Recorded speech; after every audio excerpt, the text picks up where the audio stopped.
Welcome to another episode of The Theory of Conspiracy. I am Ro, joined by your co-host Mike, and today you're in for a doozy. We are going to be talking about the Mothman, the history of the Mothman sightings, and more recently, the sightings that have been happening in Chicago. So it'll be a fun little cryptid episode. But to kick it off, we're going to talk some current events here, Mike. We've been inundated with news of the Maui wildfires over in Hawaii. So let's talk about that. Well, first I want to double back to what you just kind of slipped up on. You were going to say Maui Wowie, I think is what you're going to say. And that is a wonderful strain of marijuana. So I'm told. But yeah, let's get into the Maui wildfires. So if you lived under the rock, you haven't heard about this. It's been everywhere in the mainstream media, in the conspiracy threads, everywhere. It's just a hot topic right now. Is these Maui wildfires, and basically the mainstream, what you see on NBC, CBS, PBS, all that stuff, is the story is kind of like tracks as a conspiracy itself. It's kind of government cover up, big conglomerate energy company not doing the right thing. I don't think that you would even hear this story about 20, 30 years ago. They would cover it up even more, but it's the cat's out of the bag with the internet. You can't really hide from it.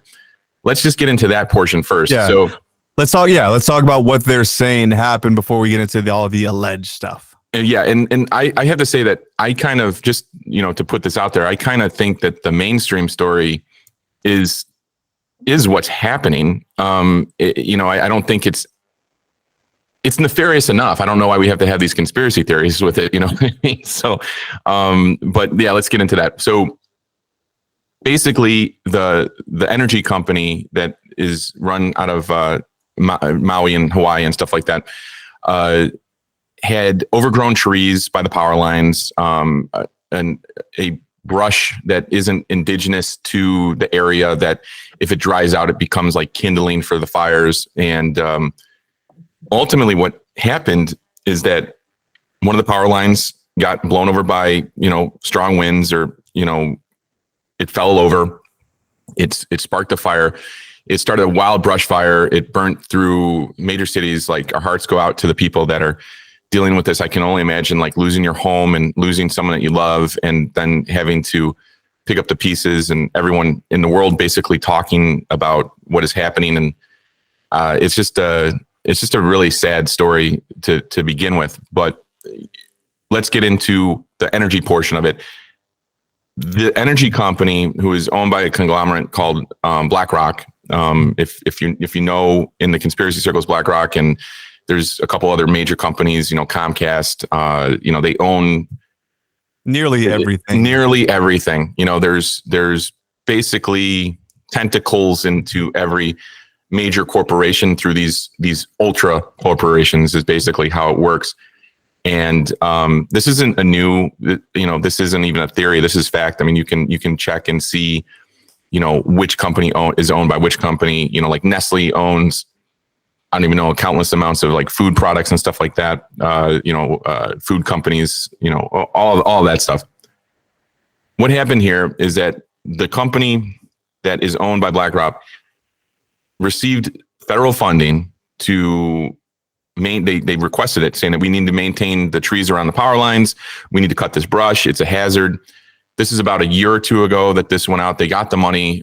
They never did it. They never completed the task of clearing these fields that were ultimately a risk, and they knew that this was a risk. Corporate negligence is basically what it is. You know what I mean? It just snowballed into this horrific event that could have been avoided if they had just done the maintenance that they requested the money to do. But the kicker of this whole thing is the CEO of the energy company in the past 3 years is like giving himself like $1 million raise like every single year. So, just corporate par for the course nonsense that's happening. And that's the mainstream narrative. And the more, and every day more and more comes out on the scope and the size of this negligence. And so that being said, I mean, these energy companies are owned by, media companies. And if this is coming out that way, some people might question that narrative because of that. But also, we live in an age of information and the internet and stuff like that. So there's really no hiding the scope of the negligence that was, basically here. At play. Yeah. So right now we stand at officially 114 people have perished in this unfortunate disaster here. They're saying there's nearly 3,000 homes destroyed, businesses, estimated loss of about $6 billion there. And then there were high winds that Hawaii was experiencing that knocked over some power lines. Like you mentioned, this invasive brush, this flammable grass, if you will, that they're saying, hey, why didn't they turn off the power? So that these transformers basically set it on fire. The other thing that's going on officially is that the emergency sirens were never activated. And the spokesperson there said, well, we didn't do it because we were afraid that if we did, the people would sort of freak out and start running up the mountains for whatever reason, and that more people would die. But it seems like a lot of people died with just there being no sort of warning anyway. And then, so that's, there's some, it's almost like other disasters we've seen where it's like, okay, either it was almost intentional or it was severe negligence, almost like severe stupidity at play here. And either way, there should be some sort of repercussions for the business, for the corporation, reparations for the people, something like that. What's going to change here? And then from our track record, we don't really see much of that. But it's more like shock and awe. I'm outraged by this. Yeah, and then nothing really happens. Like, I'll still be this. Thoughts and prayers. Yes, a lot of thoughts and prayer tweets. And hey, instead of giving myself another $1 million raise next year, I just go 500,000 people. I learned my lesson. Exactly. So let's talk about the conspiracies, the meat and potatoes, and some of these are so ridiculous. And I'm just like, okay, which one do you want to start with? How about the police chief, the Maui police chief, John Pelletier?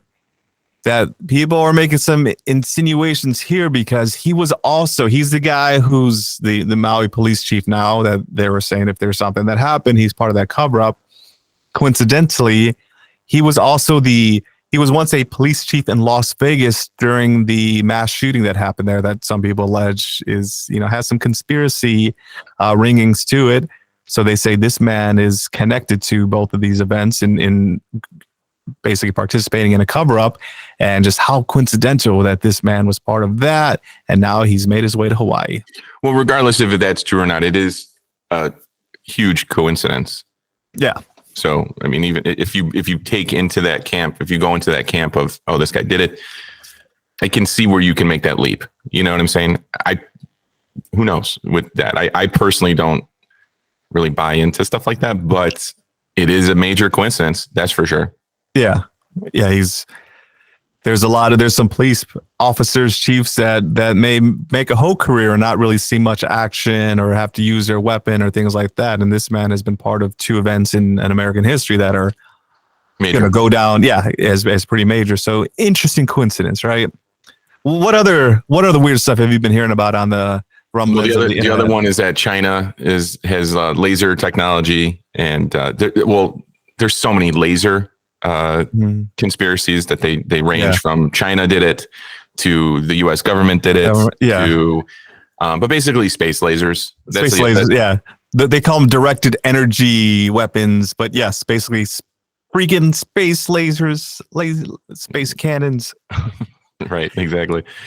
And then the other one that I saw was like a variation of the space laser, and I don't know if it falls in on the same thing, but it's there's a picture circulating on the threads and the internet of a plane that has like a huge magnifying, like almost like crystal ball, like a magnifying glass kind of deal. Okay. I haven't seen that, but okay. And they use the sun to concentrate the energy from the sun and the light from the sun to start forest fires. And that one goes in even deeper, where it's like, this is just the latest of that use of that technology, and that they've done that in Canada, and they've done that in in California, some of those fires, Oregon, We've seen quite a bit of fires this year in the last few years, but it seems to be increasing. Let's speak on that for a second. So I am a believer of global warming. I know I might lose some of these conspiracy people by saying that, but there's also a conspiracy that's the reason why these fires are happening is because it's the global warming people's agenda to basically make proof for their theory that the world is heating up. But that being said, I'm in San Antonio. We've had the hottest summer on record for the past 30 days. We've broken records. So I don't know. It is getting hotter. You know what I'm saying? So what are your thoughts on climate change? Oh no. Yeah. Well, I don't know. I'd say I used to be part of that camp, and I've seen some more evidence that I think it kind of goes back and forth. And the thing with the climate change people, especially the guys that go to the conferences, when they fly their private jets from here to there, it's kind of like, okay, Greta, maybe you're kind of full of shit with what you're insinuating here because you're flying on a private jet and your carbon footprint is way bigger than ours. But you're gonna talk down to people that want to have to drive to work every day. Right. You get an electric car, even if you can't afford it. And some of that stuff scares me because there's some things in England that happen where basically if you don't have an electric car, there's cameras that are taxing you like every day that you pass through this certain province there.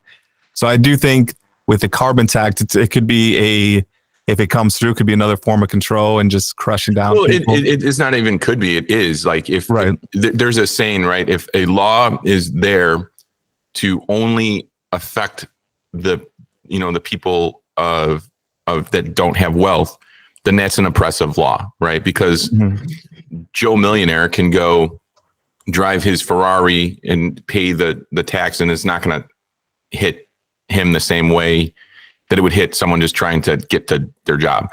And ultimately, like those people, I don't see them taxing private jets. I don't see them taxing the helicopter rides from, skyscraper to skyscraper.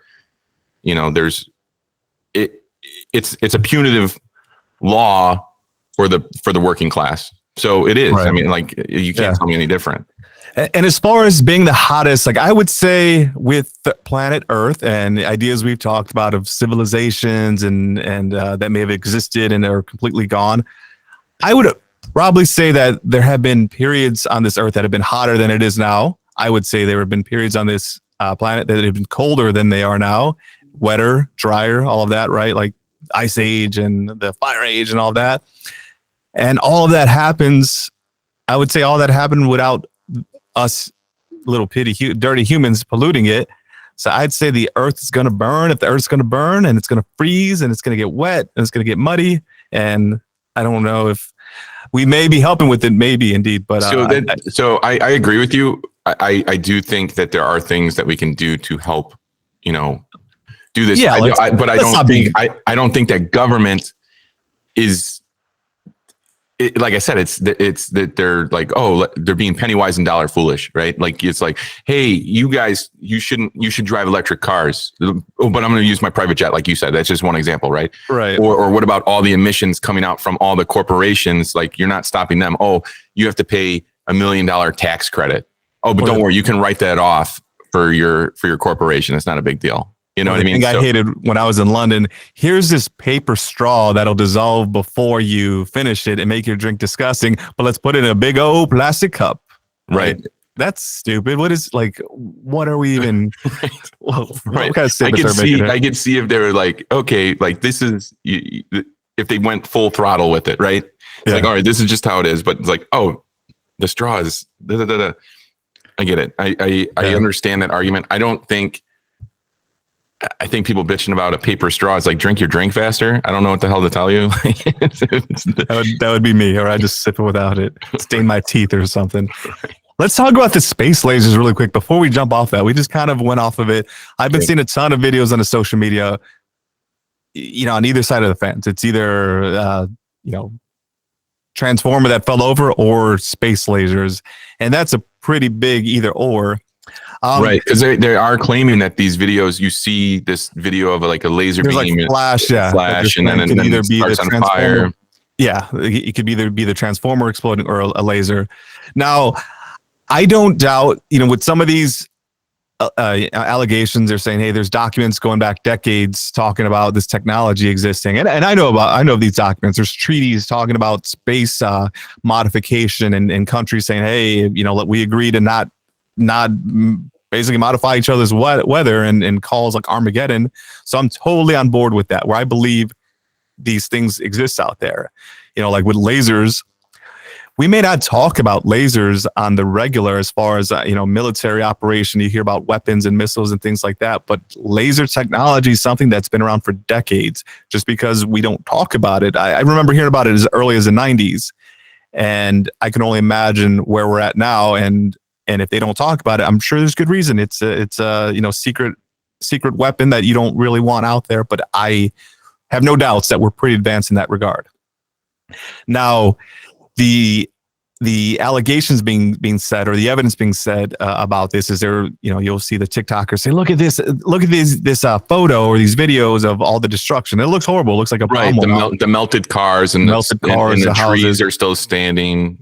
Right, and the trees that are still standing. There's some trees that are destroyed, but they'll show like, how is this tree still standing? What I think about is, if you were a laser cannon, why wouldn't you be able to burn a tree down? Like, why? Like wouldn't you? Why would it not have the power to melt a tree if it's going to melt steel? Like, I don't know. That's right, and that's kind of where I'm like, okay, whatever. It's more logical that a fire, just the course of the fire and the natural burn of the fire, was hotter in one area than it was in the other area. You know what I mean? And that's the thing. So it's like, because there's everything surrounding it is like melted down and burnt and stuff like that. And then there's like one tree. It's like, well, that's evidence that this was a laser. Yeah. It's like, dude, if everything around that is burnt, like it would have burnt that tree too with the laser. Like, what are you even talking about? Yeah. And as a self-professed pyromaniac myself, like that's one of the easier disasters to start with fire. I mean, especially Hawaii, pretty dry. You already have things like volcanic activity that can really kickstart fires easily. And then, well, that's one of the logical fallacies that they use. Is like, well, there's volcanoes all the time, so this if it wasn't lasers, the volcanoes would have started a long time ago. It's like, all right, then, like whatever. So, well, I think there's definitely some space lasers. I don't know. I guess we'll stay tuned. I hope Hawaii, the people of Hawaii, can recover here. But yes, the allegations of the real estate being bought up, all of that. That's what I wanted to get into. Like that itself is the death cover up. Where they're saying, oh, it's like 50 or 60. Thousands. It could be thousands. Yeah. That's you got people on the street saying, hey, I don't even know where to report a missing person. There's stuff of that nature going on. Supplies that are being turned around, which we've seen that before. That people have provided water and have been turned around from on the main roads. Right. So, yes. But the thing that is actually happening that is, I think, borderline, if not criminal itself, is these major companies going in and trying to buy up the property. And that's one of the reasons that they said that they possibly started the conspiracies. Reasons for the conspiracy that they started this is to get all of the lower income homeowners out so that they can pave way for the rich to buy up that property again. And that being said, that's exactly what they're doing. So like, no, don't believe that. Well, okay, there's people going in. There's real estate companies going in and trying to buy all of this property above cost, right? They're like, hey, but as it is projected to be, it's, in a year they would have made their money back. Mm-hmm. You know what I'm saying? So that isn't a conspiracy. That's happening.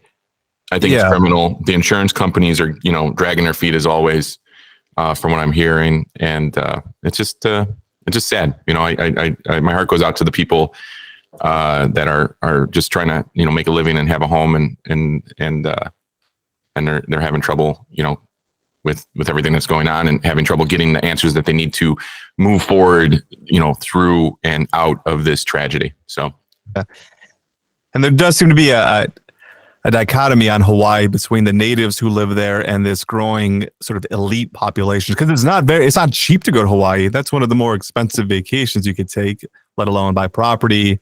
South Park did a funny episode about like Butter's family and, sort of the white people that are claiming to be natives because they vacation there every so often and things like that. So maybe a way to get the natives off the land. The other idea, of course, being with celebrities that coincidentally there's a lot of celebrity elitist property that has not been destroyed along the coastal areas like Oprah and the Bill Gates and things. Right. And as far as the evidence there, I don't know. It's something that keeps being brought up. There are definitely some houses and mansions. It's definitely something to talk about, right? And like, either one, either they turned off that power grid, in that area. There's not that invasive brush in that area. They have upkeep around those power lines more. You know what I mean? So regardless, even if it's not a conspiracy, it's pretty crappy that that they can't maintain all areas. That's what you're paid to do. We're paying the utilities. You're put in a position of power, and we pay the utilities so that you manage them. And if you're mismanaging them, that's criminal, in my opinion. And especially if you're giving yourself $1 million raise every year. So anyway, I'm gonna get off my soapbox on this one. It's just been everywhere on the mainstream news, on the threads, on the TikTok, on the Instagram, conspiracy reels, all of it, Right. So, and I guess the last thing I'll say on the Maui, if people wonder why the conspiracy theories run rampant and while people are thinking what they think about that and turning away from the mainstream media, it's because quite simply, mainstream media, we don't believe you.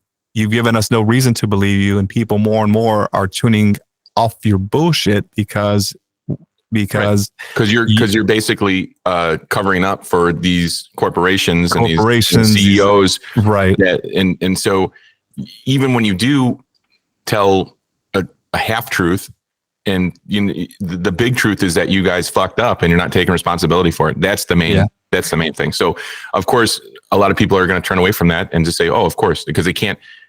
Sometimes the truth is harder to swallow than a conspiracy. Yeah.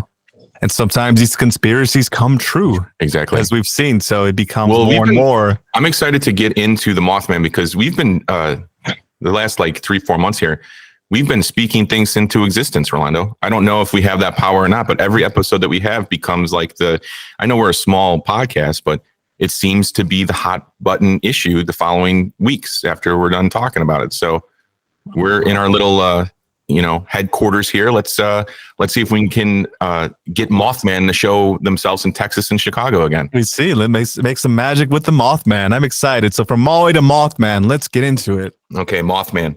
So we're going to give a brief history of the Mothman.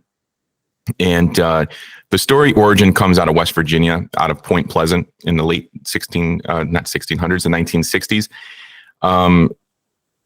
Around that time in the 60s, people began reporting sightings of a creature that would be later dubbed the Mothman.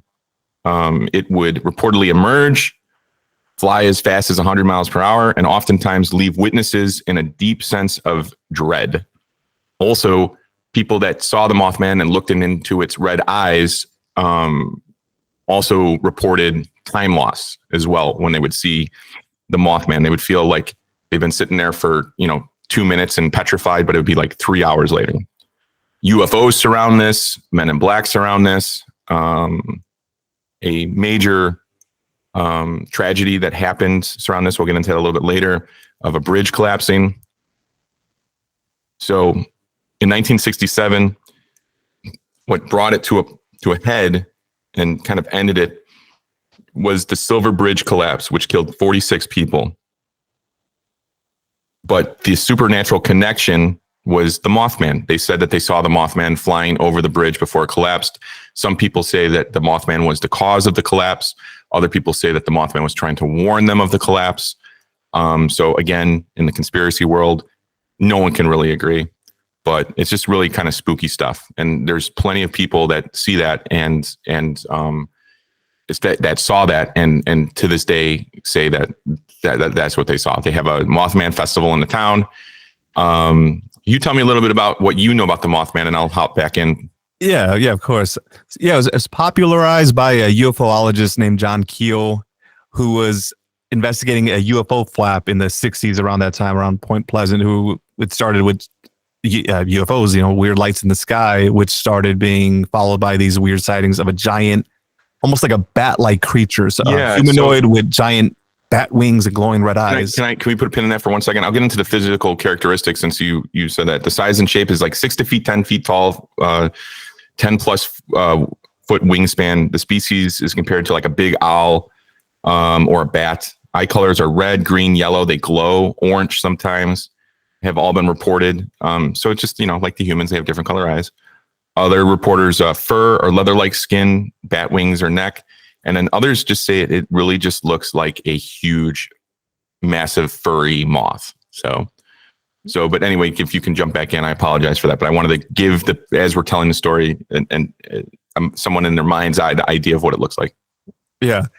Anyways, so that was popularized in his book, The Mothman Prophecies, which became a movie. If you haven't seen that, with Richard Gere from Pretty Woman fame, the guy who spends money on a prostitute and falls in love. And Yeah. It's a good wholesome story. Good wholesome 90s movie. Yeah, it sure was. They had a banger song in there. Was it? I get over you, cause I'm the king of wishful thinking. Yeah, exactly. Okay. I know that song. I didn't know that was in Pretty Woman, but oh man. And yeah, it's coincidentally my mom always gets compared to Julie Roberts. So I'm gonna leave that one alone, but there's just something like your mom looks like Julie Roberts. I'm like, oh, I don't know. It bothers me. I'm mad. So the reason why I'm going to leave that alone is that, because I have a hot mom and I've heard about it my whole life. It's a sore topic for a lot of, we try to avoid it. Like, you look like the son of Julie Roberts. Like, I'll kill you. That's really a crackhead. You talking about my mom. Well, when you're sideways way. When you're wearing mini skirts, Rolando, that's why they say that. I'm a street worker with a heart of gold is all. That's right. Yes. That's what I am. It's sex worker, Rolando. Street worker has negative connotations. Really? Okay. I don't know. I'm just being a fucking asshole. I can't even keep up anymore, man. Yeah. With all this. Okay. So Mothman. So the Mothman prophecies and like you mentioned, the bridge collapse, which killed, was it like 45 people or so? And that there's claims that this was a sort of forewarning of the doom, the calamity that the people of Point Pleasant were going to experience, with 46 people, that forewarning of this death here. Yeah. But it's, I mean, so it gets, so some of the sightings that happened was, one of the first sightings was the Mothman was on a farm and the dog starts barking. The farmer comes out, sees the red eyes, loses track of time, runs back in the house, doesn't go after the dog. And he goes out looking the next day. He's petrified. He sees the dog tracks, like running in circles, like kind of trying to avoid a thing. And then he sees weird footprints and what it looks like two wings, like dragging on the ground. And that's where like the dog got scooped up and they never found the dog again. And then there's another one where there's two teenagers that like go to like a makeout point, and then the Mothman just kind of comes in front of the car, and then the guy peels out and is driving, and then he was going like 80 miles an hour, and the Mothman was just kind of toying with them and like flying above them and chasing the car, something like out of Jeepers Creepers, if you've ever seen that movie. I was going to say that, yeah, like a cock blocking Jeepers Creepers. Yeah. It's like, Mothman, what are you doing, buddy? Like, just trying to make out my girl here. And you gotta like scare the shit. I shit my pants. She never wants to talk to me again. This is ridiculous. Like, what the hell, man? And then there were some other ones where it's like in the city. There would be sightings of a huge flying bat-like creature that they kind of coined as also the Mothman. And then shortly after that, a UFO would come behind it, and then the Men in Black would go to the houses of the people that witnessed it in the city. That's another theory from the 1960s. But when it's all said and done, after the bridge collapse, there was no real more sightings in that area. But until this day, they still have a festival. They have a lot of people in that area that they call it the Mothman cult, where they really think it was like a prophecy, and that it's like an end of days kind of prophecy. And they tied into whatever religion they're into. But recently, as close as like 2017, there's a Chicago connection. We're both from Chicago, so I thought, why not talk about this a little bit? Do you want to get in on this real quick and just talk about? And I have a couple stories of eyewitnesses or reports that I found, and we can just read those. But why don't you tell us, since you're in Chicago, a little bit about the Chicago Mothman sightings, if you don't mind? Yeah, I don't have the exact details, but I know it started, I want to say around 2017 or so, or 2014. Yeah, that's what I have. The sighting started on the east side, which is our downtown area. And, people started, there's reasons to look up in the sky if you're in downtown Chicago, right? We have a beautiful skyscrapers, architecture, among the most beautiful in the world. But there's a lot of people just walking and looking straight ahead. You're looking for watching for cars and people. But I believe it was around the University of Chicago where some of the first sightings were made. Yes, where people were reporting like a big ass bird, but except it was huge and that it looked more like a mothman or like a bat-like creature, and a winged man. Yeah. And these sightings, they would be flaps of them. They go away for a few years, but it's something where it's very much has stuck around the Chicago area here. I know there was some O'Hare sightings, and we can talk about O'Hare a little bit. But yeah, if you have any more details you want to throw on that. Yeah. So I mean, the people that reported in Chicago reported screaming, flying toward the lake, it just disappearing out of the sky as it would fly. It was going really fast. These are quotes: going really fast, and then looking at people with its eyeballs. And the reason why they say with their eyeballs is because they're like extremely huge, red glowing eyes. That's mainly the reports that you would get. There was reports that there was a German Shepherd eaten out of Chicago. That they said that the Mothman came down in the backyard and they saw it, scooped up the German Shepherd, ran off with it, and as it was flying away with it, was kind of like tearing it apart. But as we get, to the different locations, northerly Ireland, during a solar eclipse, the Mothman reportedly came out and was flying around and kind of silhouetting itself in like the eclipse and whatnot. We were watching and observing. This is the from Anonymous. So that's very, we'll see what, you can take it or leave it. We were watching and observing as the moon began its transit when we heard a very loud scream. And that's what I was talking about. Every time that it comes in Chicago, it's screaming. This sounded like a squeaky truck brakes, a squeal, if you will, as you like press down hard on the brakes. At first, we thought, what is this? Maybe a CTA bus, a big truck, that from the sound. We heard it again. This time, it lasted for about 3 seconds, whereas the previous, it was just like a second long screech. I looked up to see a large object flying low over the docks that stuck out of the Burnham Harbor. I don't know where that's at. Do you know where that's at? No. From across the water, this object looked like a large black cat, but also had humanoid features such as pronounced arms and legs. So again, like just the silhouette of the flying, like a Batman logo, like a Batman logo kind of deal. Yeah. This one was in West Town, Chicago. I was spending the afternoon on the rooftop and I saw everything in the sky. This one has video evidence. So we'll link that. Fairly high up in the fairly high up and fairly far away. It wasn't being buffeted about by the winds. It was moving slowly, but not randomly. So that description kind of goes back to a description that was in West Virginia, where even though this Mothman has wings, it didn't really flap the wings like vigorously. It was like almost like it could levitate without it almost. Like it could levitate without it almost. Like it uses the wind, circulation to kind of just hover. Mm-hmm. And then the last one on Fulton Market Street, Fulton Market Street, on the corner of Morgan.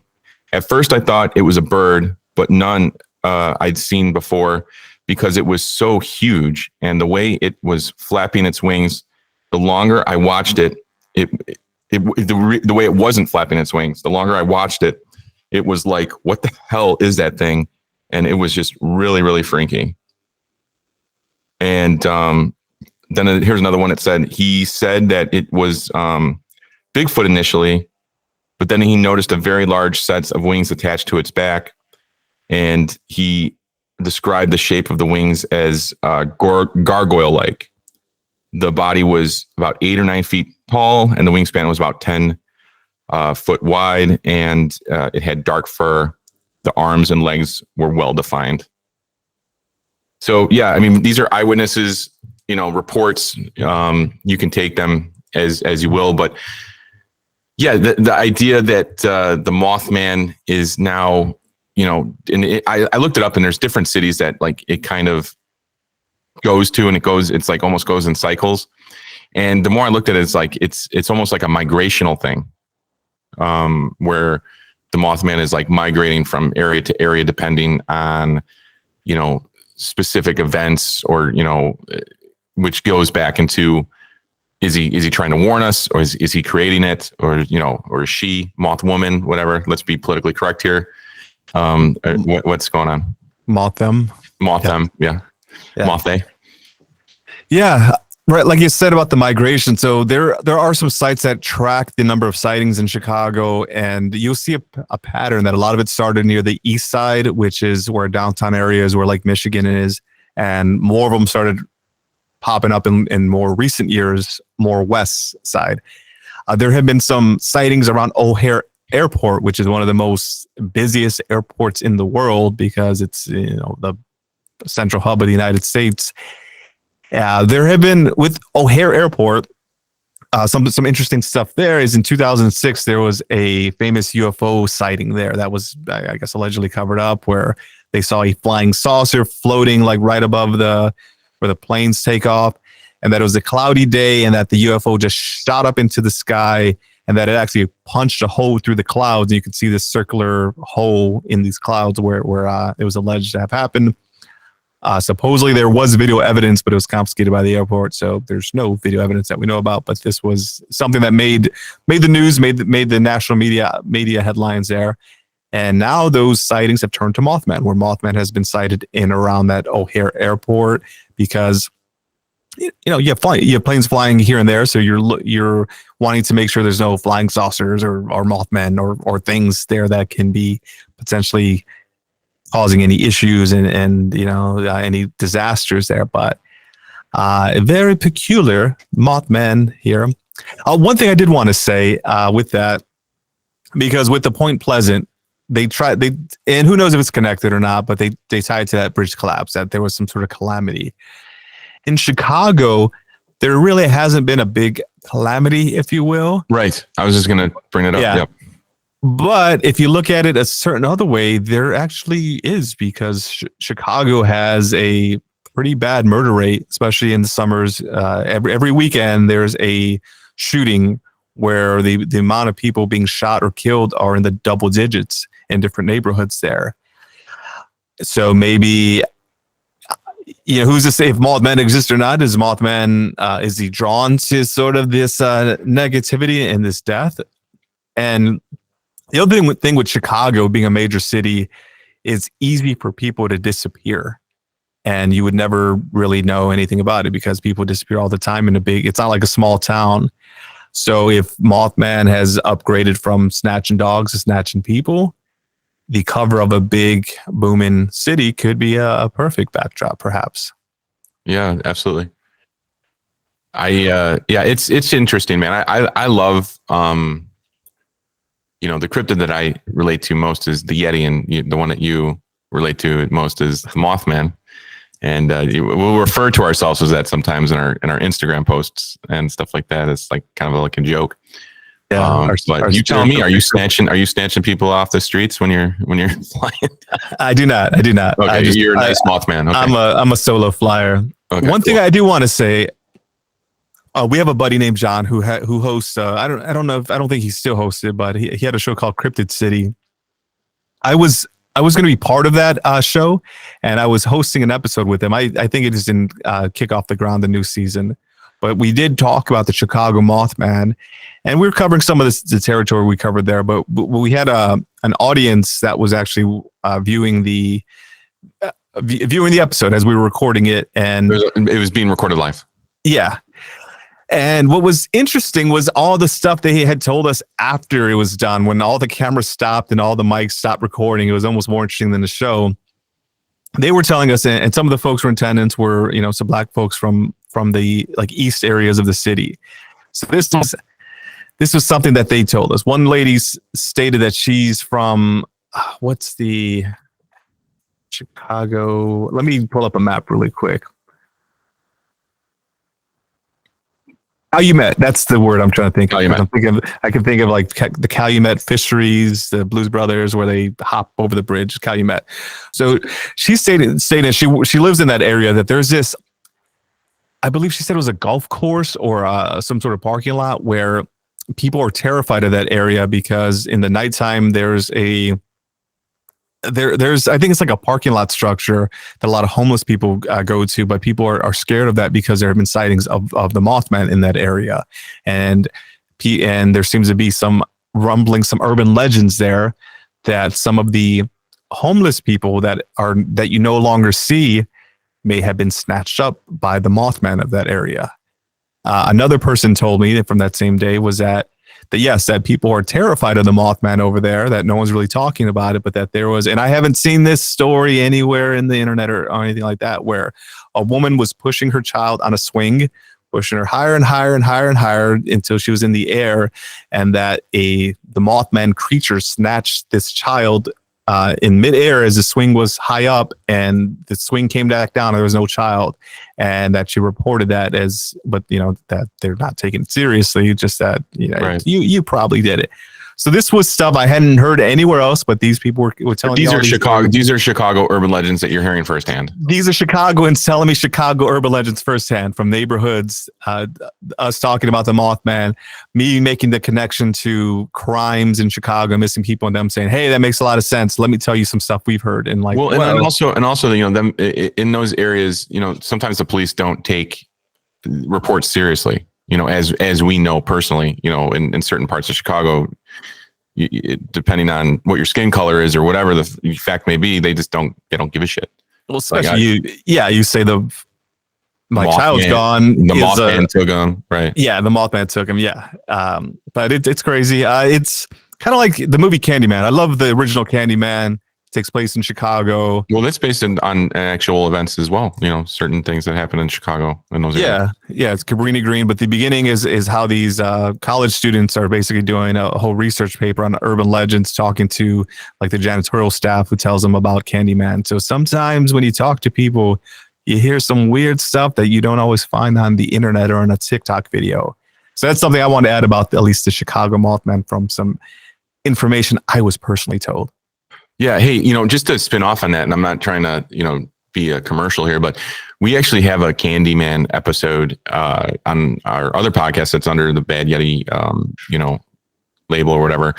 It's called Candyman. It's based off the true events and stuff like that. And you can find that on our back catalog on our Patreon at Head Trauma Pod, if you want to follow us over on Instagram over there. But if you Candyman Dean Coral, I was part of that episode. Yeah. Well, no, there's there was an additional episode where we talked about the movie Candyman as well. Oh, okay. And the true story behind that. But yeah, that one's on the Patreon as well. That's actually what got us started into this podcast, was the conspiracy behind Gacy and Dean Curl and all that stuff. So, but yeah. And we're going to be doing some crossover episodes on that. But Mothman, I'm sorry to plug it, guys, but you got to do it. Mothman, very interesting stuff. What is your take on it? Do you believe in the Mothman? Do you believe this is kind of funny? Sometimes I believe more in the cryptids than I do in some of the government conspiracies, because I think, yeah, that's a conspiracy that maybe somebody came up with, and sometimes those do come true, and I have to eat some crow, But also, sometimes the truth is more devious than the conspiracy, I think, when it comes to these conspiracies that are especially when it has to do with the government and the corporations, stuff like that. But anyway, I go off on a tangent because I care. I love cryptids. I kind of believe in some of them. Maybe it's just the fantasy portion of my brain that wants to believe. You know what I mean? But what are your thoughts on that? I kind of go back and forth with all of it too. The connection to UFOs. It's like, man, like how you sometimes think like, okay, like you if they're connected to UFOs, like, all right, you coming out of a flying saucer that flies, and then you have wings and you fly. Like, okay, maybe you needed to, traverse the space, but I don't know. Just I wonder how if you're in a spaceship and you have a seat. What kind of? I want to look at the ergonomic design of that to fit your wings and all that. Like, how does it? Like, is it just on your spine and it goes around, it contours your head, and I don't know. Like, how do you do you have wings and you're traversing the galaxy? Well, buy the new Flying Saucer 5.0 with the wing aerodynamical seats. Yeah. Like, your wing holders in the back. Yeah. Yeah. And the Mothman, like, I'm tired. It seems like every flying saucer was designed for these short little grays. But what about my body type? I'm 6 to 8 feet tall. What about mine? These windows, like, they're not. My glowing red eyes just glare back at me and it blinds me. Well, Fred, no more. No more. Yeah, we have the flying saucer dash cam 2.0, which basically takes out the infrared of your eyes so you can see straight ahead, sir. Yeah. So when you're going to Earth long distance, you can have the best of both worlds.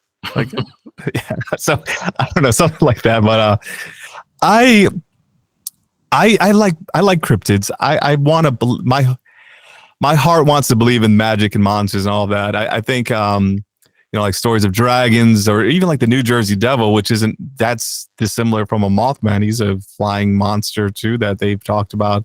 I tend to think that a lot of these legends come from somewhere. I used to think we were super creative.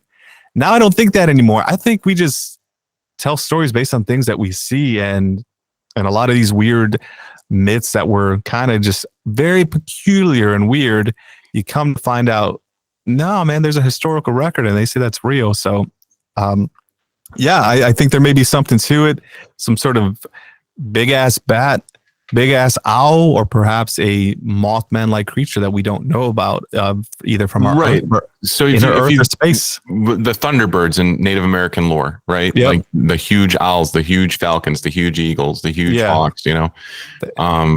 There's stories just like the dogs or people being snatched up. There's stories from Native American lore about these big Thunderbirds snatching, people off the street there, or even that coincides with that screech as well that you hear with the Mothman. Is that they call them Thunderbirds because it was like they would come in, you would hear it go, and then you'd hear a huge screech and like almost like a crackle.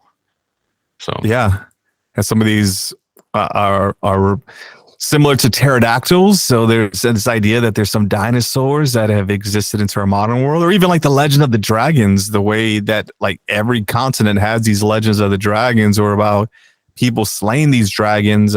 We need to do a dragon episode, because we should do a dragon episode. Like like birds' bones are hollow, right? Mm-hmm. And so like they break down faster than, mammal bones or whatever.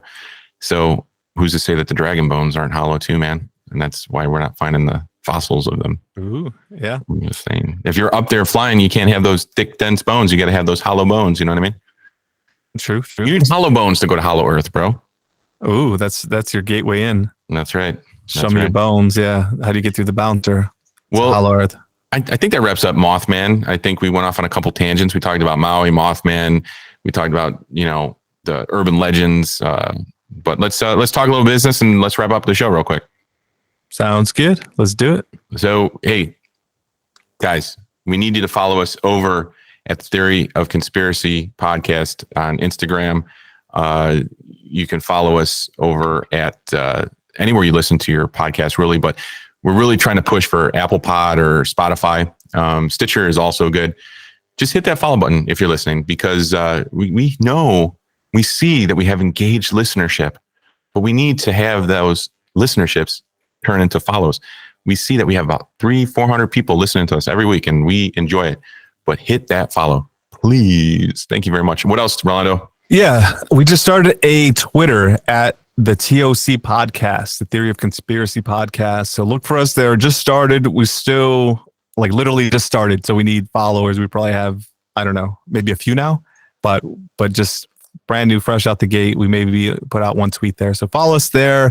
YouTube, we just started the YouTube. So we're putting our back catalog on there. Like Mike was saying, please hit the follow button, whether you listen on Apple, Spotify, Twitter, Instagram, YouTube, and share that. If you like content, feel free to interact with us. We put a poll out for the podcast episodes. We try to have fun questions for you. We want to hear your thoughts, and we always want new materials. Whatever you're interested in that we can cover, we're definitely down to look into that and interact with that. Yeah, where can they email us if they want to hear a specific cryptid or conspiracy and our take on it? Yeah, if you want the official Gmail, you can hit us up at the Theory of Conspiracy Podcast. I know it's a full one, but the Theory of Conspiracy Podcast at gmail.com. Or if you find us on the Instagram, just send us a message through there, or the Twitter. Yeah, DM us on there. That's fine. And that sounds great, man. Anything else for this week? Are we good? I think we're good. All right. Well, hey, as always, have a healthy distrust. And Rolando? Stay weird, everybody, and tune in next time.